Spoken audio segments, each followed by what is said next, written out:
Hanbamaka the local channel na Yangbida Panama Putaram Noxavolo and a Kokno Kurumzari, Nasi channel Sina, Chayolgi Pudana luxury tabishi. Security Force na July, Kunipan the Chingi district Singdagi Yamla Bukuchuklai Kaya Ama Fagat Ki, Panbeya Nomai, Chamga Yankai Mangam the Maru listing of Chatru Yankini Toini. How Kiba Jundagi Hauraga Housing Powers the Chingamaritamgi district Singdagi Yamlava Nomayama the Maru Sing Fagat Ki Haina claim Tauri. Nongmai Chanipan Humdra the Maru Lising Trani Toy Chanipan Kun Fagat Ki Haina Makhatana Panki. Combined Forces Sing Haibadi Assam Rifles, Army, Police, CAPF Sing Punshinduna, Chingamari Tamda Lady Bukulai Bible Sing Pananaba Operation Chathakre. Jiribam the minor Yawn and Micham Mui Taruk Hatkivada Chenaba Mui and I and a Fakre. Enayada High Court na Thamagi Manung the charge Tagat Kadabni Haina Akanbo order Tokre.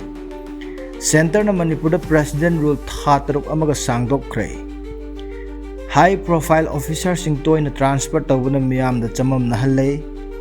Mahiro Singbo Afabam Mahi Tamanna Bagamak Manipur the Labor College Taruka Manipur Technical University ga MOU sign Tauna Kre. Samita Mishi Matang the JAC na Kaukiba 48 hours ki strike Yatokre. KCP na ban Taubada Santi o na Kongjung Changsin View ban Natabida Hairakre. Mayang Langjing the auto driver Amabutam Tina Purak Padagi auto driver sing Irang Horakre. Manipur de Su Taraga Mangarak Suba organ donation day Pangtokre. Manipur Hojik Tok Liba Irang Asi Atubada Santi Hanjilaknaba Center na Daita Lofam Toi Haina All Naga Student Association Manipur na Apil Torokre.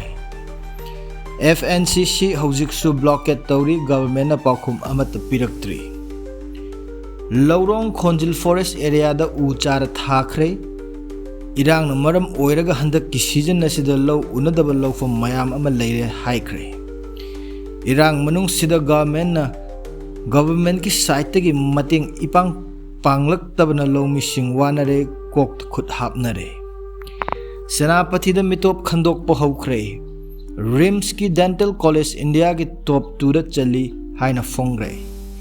Jiri lambi da gari lakpa ki chang hengat lakli adubu Imphal Dimapur lambi matam chang khigadauri bypass road chu mong ita tadri. Lanje lakpa khoi bu relief camp ta Kayam Kuina Thambi Khigani Amadi prefabricated house ta Kayam Kuina Thambi Khidoino Haina Hangarakli.